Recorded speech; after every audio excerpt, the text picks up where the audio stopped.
Chapter 3. Express Yourself. One of the advantages of the Express Pegasus letter delivery was the ability to get a response to a letter back the same day, even if it was not quite the answer Dry Rose was looking for. Needless to say, his sleep that afternoon was fitful with a strange sense of being watched, even after he got up in the middle of the night to lock the front door. After all, rain check was not due back from training for a day or two, and worst case, his little brother could just fly in through his own bedroom window. It seemed like forever before his alarm went off, and his day could start with the least semblance of normality. Routine relaxed him a tiny bit, and after a quick shower, he took his morning walk across town with a brisk stride. A brisk walk next to the evergreen forest took all the warm sense of relaxation away very quickly. It felt a little as if the watching eyes all belonged to monsters who were deciding just exactly where to have their nighttime picnic, and which haunch pony they were going to get. At least when Dry Rose got to his coffee shop, the sensation of being on the menu faded into the background, drowned out by the happy sound of the rooster roasting, the water boiling, and the first set of pastry sliding into the oven. Unfortunately, the sensation was replaced by a much more powerful sense of looming dread and showed itself by a guilty twitch in the direction of the closed front door, with every noise or imagined noise. You could not even open a book or polish the equipment while waiting for the other shoe to drop, and by the time the front door dinged with Applejack's entry, Dry Rose was a poorly concealed nervous wreck. Of course, the way she entered the building did not help.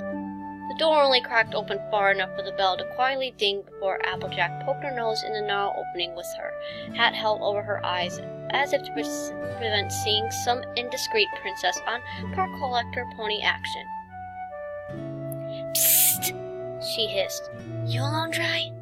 "Of course, I'm alone," snapped Dry Rose, shaking a large foam cup of the stack with his magic. "Just didn't want to interrupt you in twilight," she explained, taking a quick peek around the concealing hat to make sure there were no princesses hiding in plain sight, despite Dry's assurances. "Coffee," simmered Dry as he poured, not even bothering to put the surreptitious half squirt of apple syrup into the bottom of the foam as he had been doing for several weeks now. Black.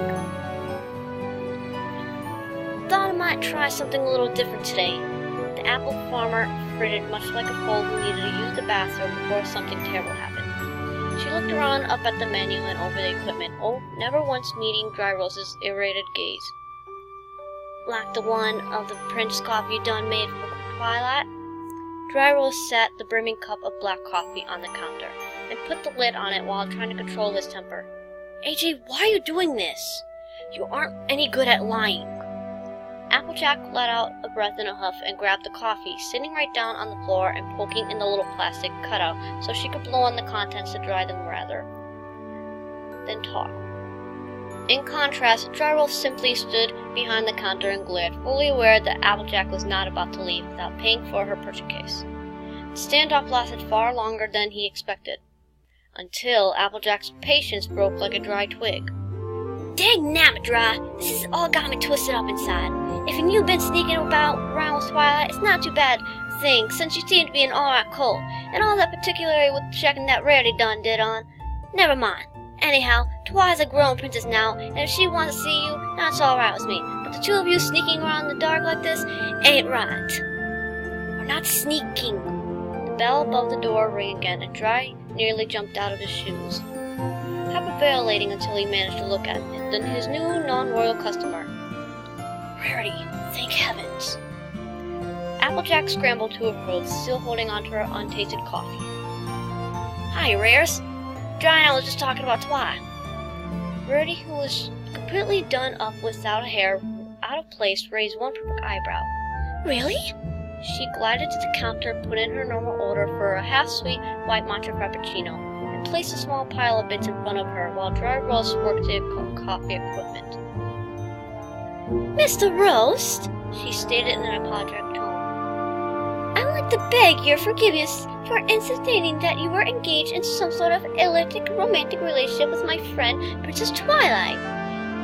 I took a single hair out of a place and built an entire fantasy wall out of it. Can you even forgive me? A wave of relief washed over Dry Roast after being thought of being able to emerge from the disaster unscathed. Of course, he babbled. It could happen to any pony. You're not angry with me? Rarity batted her eyelashes, making Dry Roast's heart give a little flutter, and his babbling continued. No, of course not. It was a harmless mistake. No harm at all. Oh, I'm so relieved, said Rarity with a deep sigh. I'm going to go up to the castle and apologize to Twilight right away. Could you mix me up a coffee for her, too? Sure. The familiar motions of blending Twilight's most common order flowed along with his growing sense of released tension. Culminating at the movements, he placed the immense foam container next to the considerably smaller Frappuccino and looked up into Rarity's smiling face. He froze, much the same as a rabbit would freeze when the shadow of a hawk swept over it. That's darn sneaky, Rares! Applejack was trying her best to look insulted at the impaled lie and failing badly, but Rarity continued her look of ghouliness innocence while placing a second larger pile of bits down on the counter. You have no idea what you could possibly mean, darling. Ta! She strolled out of the coffee shop with the two mismatched foam cups floating beside her, leaving behind a significant silence which took Applejack nearly a minute to break. So, Dry Roast swallowed once to wet his parched throat and tried his best to look Applejack in the eyes. I have the right to remain silent. Applejack shook her head, but apparently not the ability. The rest of the morning was pure torture, one drip of coffee at a time. Every time the bell over the door rang, he twitched, sometimes waking up from a staringly realistic daydream of just exactly what was going to happen when the metaphorical water hit the hot plate. Once he even jerked into full wakefulness, with the sudden certainty that Princess Celestia had just walked through the front door, but it was just dirt caught in some pony's cloth line again and covered with colorful socks. Even though the morning temp employees were taking up the slack, Dry Roast was a nervous wreck. By the time his big brother came sauntering through the front door of the coffee shop, 2 shots of hazelnut and a dollop of cream on a plate coffee later, he had a little Earth pony tucked away into a side booth as far away from any other customer as possible. Hey, String Bean! Balanced Budget took a long sip of his coffee bean and eyed his little brother from top to the bottom. No hook-cuffs, I see. Probation or work release? Get serious, bud. He hissed, Dry Roast as quiet as he could. Please.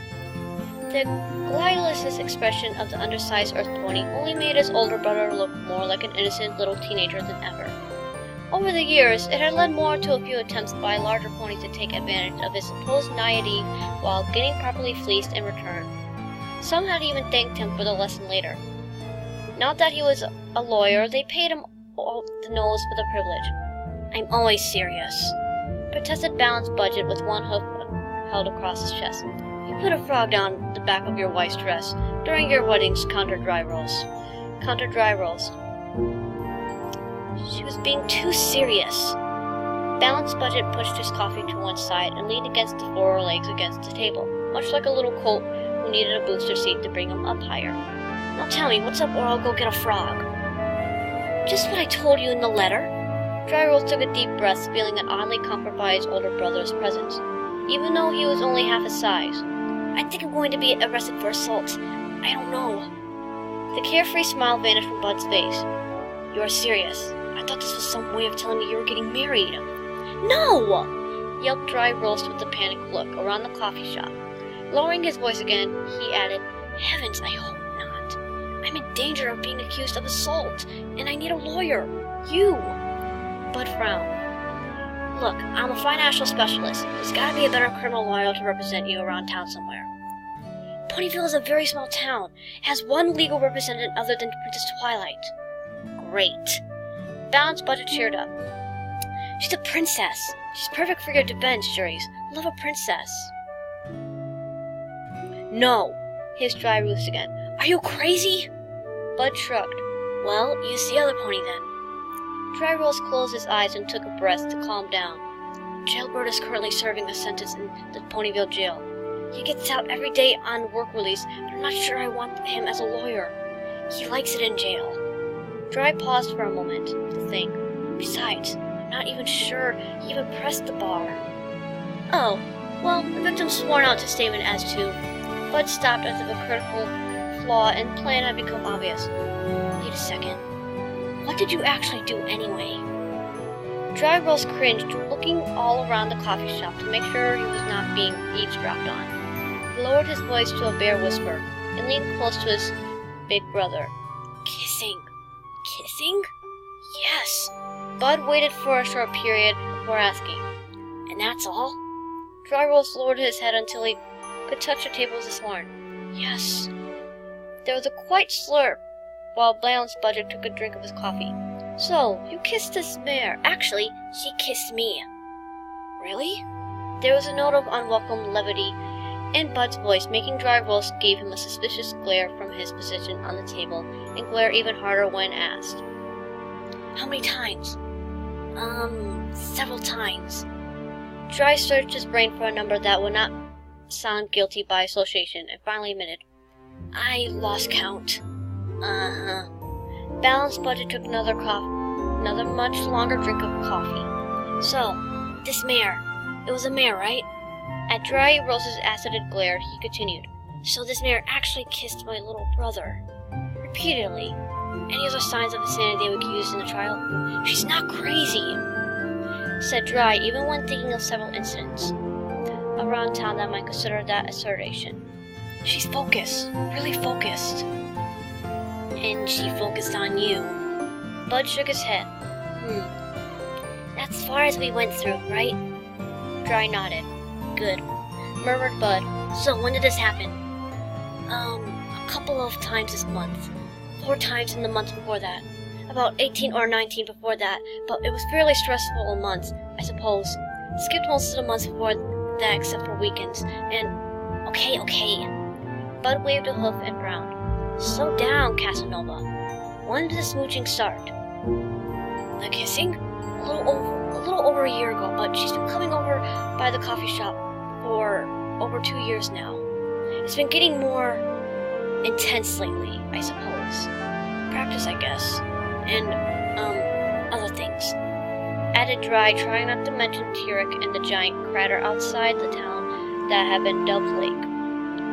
Don't mess with Twilight. A year later, Bud let out a deep sigh and dug a notebook out of his saddlebag. After writing the notes for a while, he looked up. Any witnesses to any of the events? Dry shook his head. So, she said, in constitution for over a year. He muttered around the pencil while writing. You don't have to have anything to worry about, bro. Yes, I do! Hissed Dry Roast, looking around the room again. She's important. Bud chuckled around his pencil. Important? In Ponyville, right? Who did you assault, Princess Twilight? There was a very long silence broken when the pencil fell out of Bud's mouth. No. He said, No! His Dry Roast before swallowing once and adding, Not really. There was various long silence, but at least Balanced Budget looked like he was taking the situation seriously for once in his life. Unfortunately, he looked as if he was taking it seriously enough to leave Equestria and change his name. Finally, Bud moved. He scooped up his notepad, dropped it into his saddlebag, and drained his coffee in one gulp. Let's go. You can take the next train to the Canterlot and filling yourself down in front of Princess Lustia's hooves to beg for mercy. She may just throw you into prison for the rest of your life. I don't know. Dry Roast stayed put, although he picked up his brother's empty foam cup and started to wipe down the table with his towel. I had this horrible feeling that she was going to come by the store this morning. Maybe have a sunflower spice latte or something. He paused, tapping the empty cup against the table. She's got to know. She knows everything, and she comes by Ponyville a lot. She could... The bell over the front door dinged, and Dry Roast nearly broke his neck, whirling to look at the incoming customer, who, thankfully for his heart, was just an ordinary Pegasus, mare with pink mane. Don't sweat it, said Bud in a casual manner that did not quite conceal his own worry. That's just something she does. She can't possibly know. Heck, you just barely know. I don't even know. And I've been sitting here with you for 10 minutes now. Accessory after the fact. said Dry munched the same way he had attempted to blame his brother when they were younger. Bud held a cuff across his chest. Lawyer, anything you told me is strictly confidential under lawyer-client privileges. He paused for a moment, suddenly looking less confident. I'll go buy your train tickets to Canterlot. You better go by yourself. Chicken. Heck yes, admitted Bud. A couple of guys in the firm have met Princess Leslie before. They say it's like being dosed in the truth-serum and shoved into a clothes wicker. If you've been, Bud lowered his voice and looked around. Playing tinsel hockey with the newest princess. The short earth pony cut it off with a perplexed expression. Wait a minute. If you two have been playing kissy face, discounting how many squirrely little brother managed to get royal FaceTime, why are you so worried? Dryrose took a long, slow breath. Do you remember how I used to sleepwalk when I was a colt? Yeah. Bud paused, looking pensive. Wait a second. You're trying to tell me that you've been sleepwalking into her castle bedroom? Yes. Wait, no! Added Dry in a rush. Oh, heavens, no! I hope not. Oh, fudge. I'm going to have Cuff cuffed by myself into the bed now.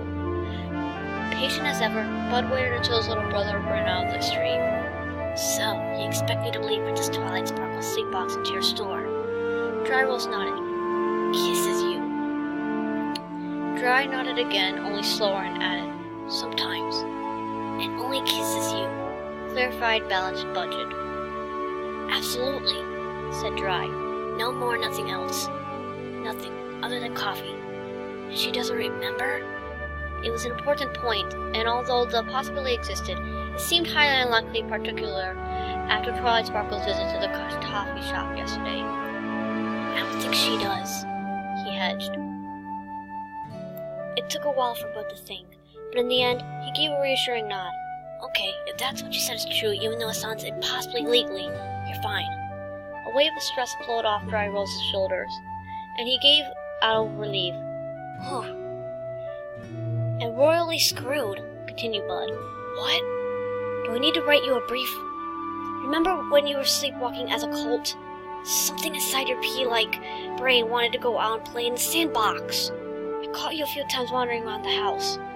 You used to talk while you were staggering around, even though you made no sense at all. A sliver of your brain was functioning and driving you towards something you wanted, but the rest was shut down.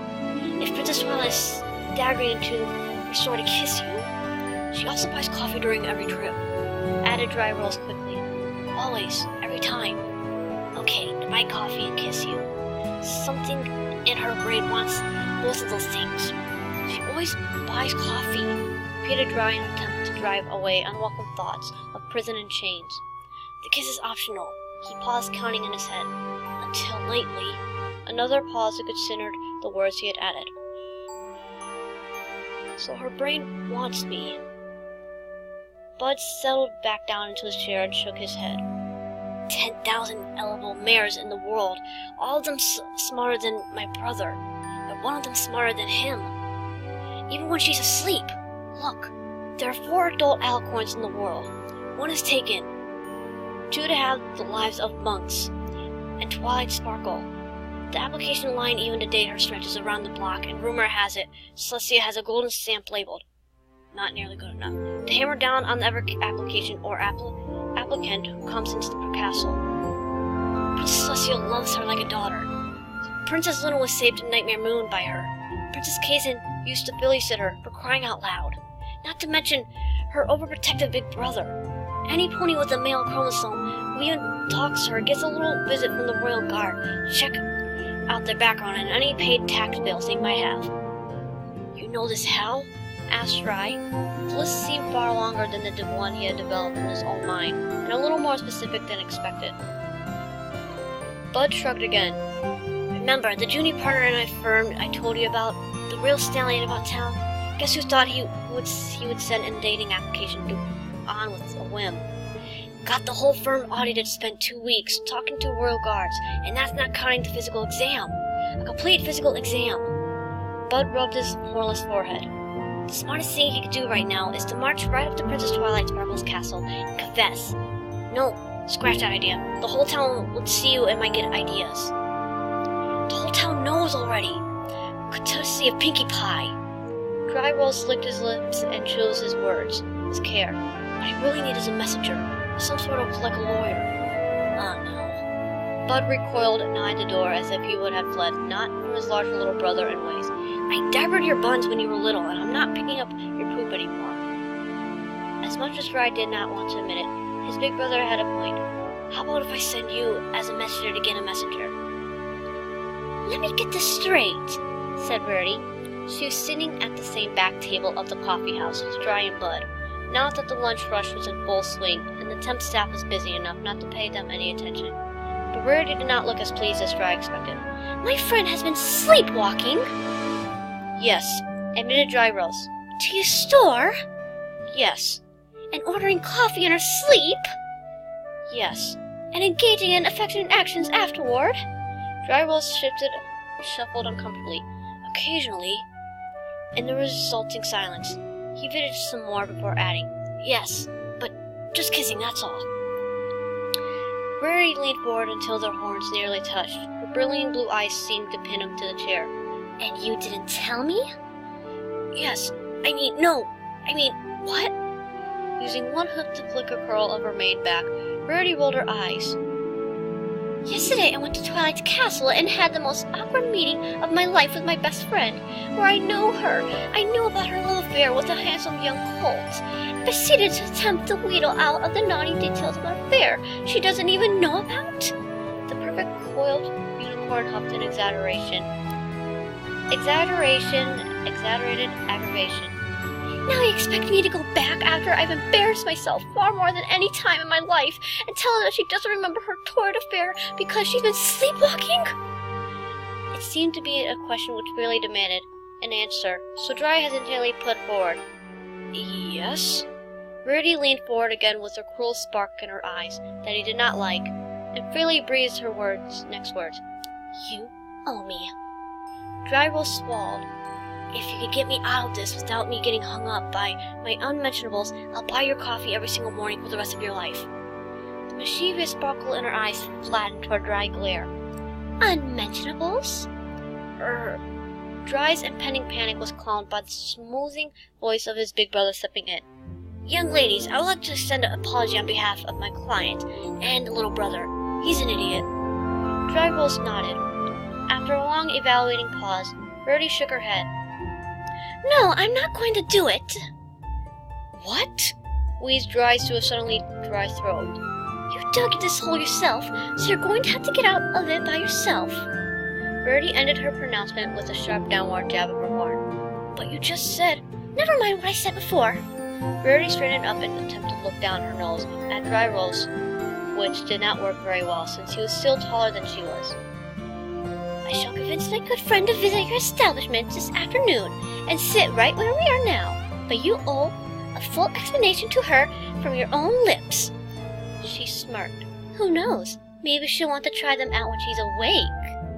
Bud spoke up abruptly. As your legal representative, I would advise you to take this offer, Dry. That is unless you like the idea of the Royal Guard dragging you out of your shop by throwing your tail and throwing you in prison. Rarity seemed to think the idea was humorous, and laughed lightly. The Royal Guard would never! Well, now that shining armor is in the Crystal Empire, I don't think they would. She stopped and considered Dry Rose with a complimentary frown. Let's just get Twilight and the lover boy here together and see what happens afterwards, shall we? The afternoon was almost over. Closing time for the coffee shop was quite near, but every single seat and bench was filled with a line of ponies in front of the counter waiting for their turn, and several other ponies just standing around with their purchase cases. They were all innocent ponies, pretending not to know what each of them was there for, and all watching Dry like he was some sort of performing monkey, just waiting for the organ grinder to start the music. Or at least it felt that way to Dry. The cheerful little bell over the door dinged, revealing Rarity and Princess Twilight Sparkle both standing just outside, obviously startled at the size of the crowd. Said crowd looked at the two new customers. Perhaps a photo or two was taken. Both of the new customers stared back. Then the more royal of the two turned on her heel and stalked off in the direction of her castle, with Rarity trotting behind and starting to apologize just as fast as she could talk. Dry Rose glared at all of the suddenly embarrassed customers. Out! He snapped. We're closed! Lyra held up her phone cup. Refill? Out! He repeated. Show's over! Out, out, out! After a brief store cleaning, that was probably more vigorous than necessary. Drywall stalked out onto the next step of this afternoon routine by taking the few scattered leftover pastries to Sugarcube Corner. He wanted to stay angry at the way the rest of the town was taking such great entertainment value in his embarrassment, but staying angry when Pinkie Pie bounced into the room was impossible. Hi, Try! Announced Pinkie with a giggle. That joke never gets old. Hi, Pinkie. But over the leftovers. He floated over the box and Pinkie slipped inside. Thanks! Not much today, I guess. We'll have to use some of the leftover donuts for the Meals on Wheels deliveries tonight. So, how did your makeout session with Twilight go? What? Pinkie Pie bubbled onward regardless of the consequences. At the coffee shop? But you know the best makeout sessions don't happen at the store unless you have it in your bedroom at the store, which I do, but I don't make out during work, but Twilight's always at work, and sometimes we don't think she makes out at all, and is going to wind up an old bear with a bunch of cats or dragons. Maybe Spike ever finds a special sun dragon or some pony, but we're not supposed to talk about that, so what happened to you and Twilight this afternoon? Dryrose had to take a moment to translate. She stopped by the shop and I left. I knew that already, said Pinkie with a giggle. What about between? There wasn't a between, Dry mentioned with a hoof. She showed up, opened the door, looked at all the ponies crammed into the store until there wasn't enough space to stand, and left. Oopsies! Pinkie Pie held a hoof to her mouth. I may have possibly told a few ponies about your meeting with Twilight. If it had been any other pony other than Pinkie Pie, Dryrose would have never put a hoof over his eyes.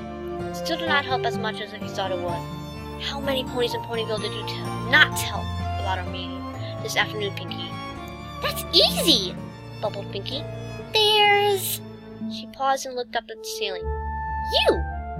Yeah, thought so. Skipping the gym for the second afternoon in a row, Dryrose saw his older brother off to the train station, picked up his mail, and managed to make it inside his house without interference.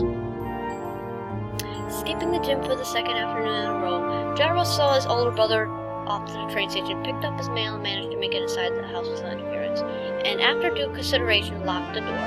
After all, if his younger brother got to their shared home early from his management training seminar, he could fly into his own bedroom window. And sorting through the box of library books again, Dry picked out a book on corporate mergers under the assumption there would not be any unwelcome companion on companion. Romantic wall scenes in it while he was trying to relax and unwind after a very special day. He made a quick sandwich, strolled onto the balcony, and settled down in his favorite recliner in order to resume his relaxation attempt. Even compared to a normal Ponyville afternoon, it was a beautiful outside. All kinds of birds were chirping in the nearby trees, and a few squirrels were playing tag, and butterflies drifting by on the fresh breeze. Even the insects were not bothering him, which bothered him after a while of listening to the chatter chirps of nature. Finally, he got up off the recliner and peeked over the edge of the roof, where he found himself looking to the startled teal eyes of Ponyville's most famous animal caretaker, Fluttershy. He started cautiously. Really? As expected, the shy Pegasus cringed away, making Dry Gross feel as if he had just committed some terrible crime. Still, it was his roof, and Dry returned to the recliner and his reading. Now it was too quiet. He went back and peeked back over to the roof edge again, only to find that despite her original retreat, Fluttershy had returned to her original observation position.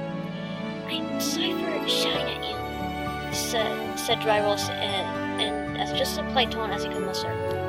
You didn't shout, whispered Fluttershy. You just talked. I'm sorry for it too, but you were worried about your friend, finished Dry.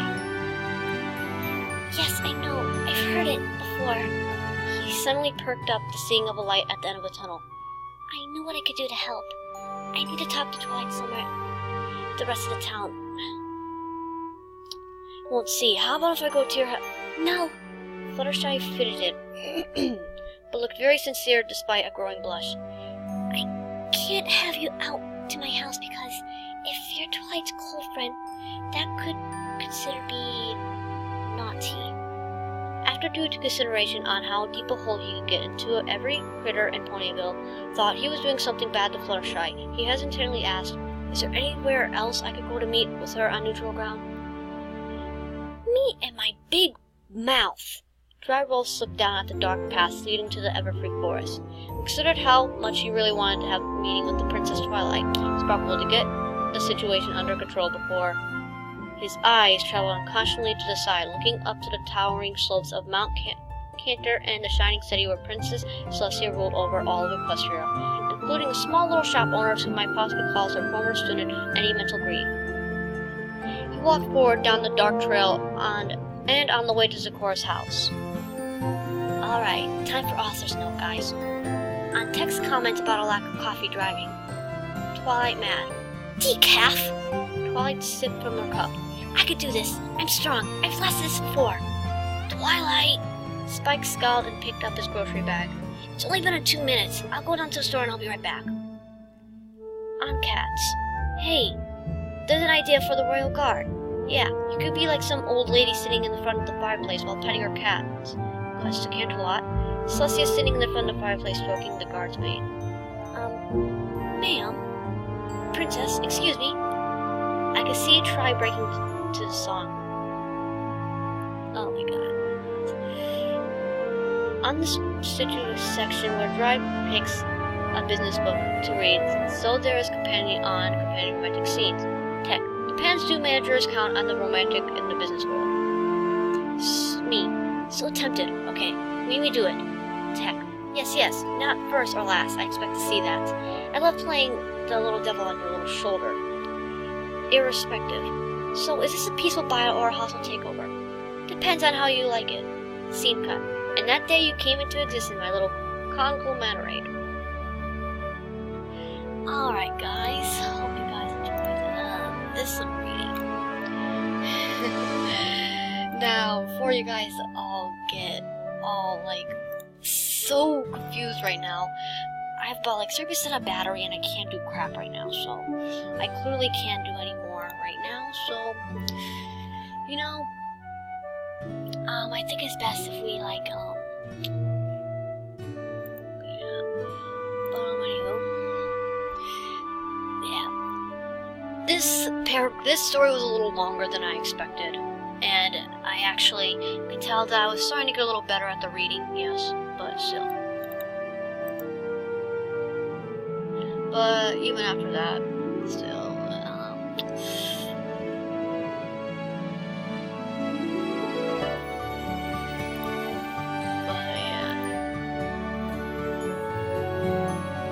anywho, let's open up YouTube then.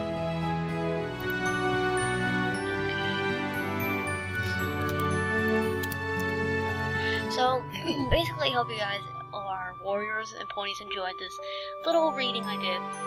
And I'll be doing more once I get more battery on my phone.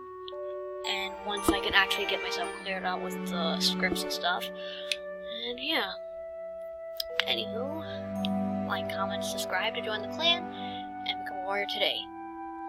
Stay sharp, warriors.